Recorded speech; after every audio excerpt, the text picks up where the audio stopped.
सिद्धि विनायक नमो नमः, अष्ट विनायक नमो नमः, गणपति बप्पा मोरया। गणपति देवा करो तेरी सेवा, गणपति देवा करो तेरी सेवा, पूरन कर दो काज जी। रिद्धि सिद्धि के संग मेरे घर में करो निवास जी, रिद्धि सिद्धि के संग मेरे घर में करो निवास जी।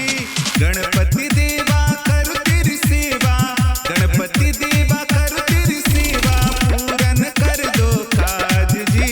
रिद्धि सिद्धि के संग मेरे घर में करो निवास जी, रिद्धि सिद्धि के संग मेरे घर में करो निवास जी।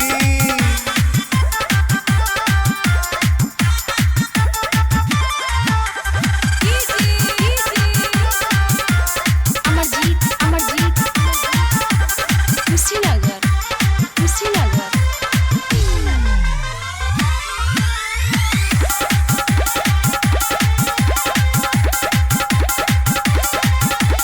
एक दंताय विद्महे वक्रतुंडाय धीमहि, तन्नो दन्ति प्रचोदयात्। गणपति देवा नमो नमः। एक दंत दयावंत चार भुजाधारी, लड्डुअन के भोग लगे मूस की सवारी। सबके पत रखने वाले तुम, सबके पत रखने वाले, अब मेरी भी रख लो लाज जी।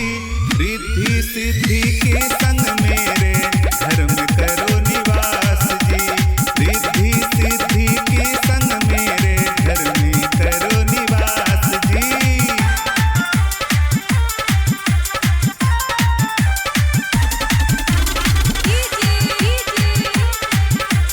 अमरजीत अमरजीत कुशीनगर कुशीनगर। महाकर्णाय विद्महे वक्रतुंडाय धीमहि, तन्नो दन्ति प्रचोदयात्। गणपति देवा नमो नमः। शुभ गुण कानन तुम ही बुद्धि के दाते हो, जिस घर भी जाते वहाँ सुख बरसाते हो। बुद्धि विवेक को शुद्ध करो तुम, बुद्धि विवेक को शुद्ध करो, हृदय में कर लो वास जी।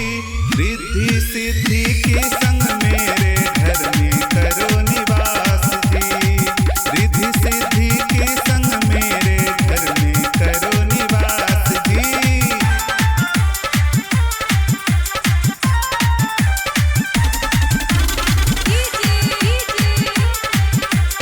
अमरजीत अमरजीत कुशीनगर कुशीनगर। गजाननाय विद्महे वक्रतुंडाय धीमहि, तन्नो दन्ति प्रचोदयात्। गणपति देवा नमो नमः। गौरी सुत भालचंद्र गणपति बप्पा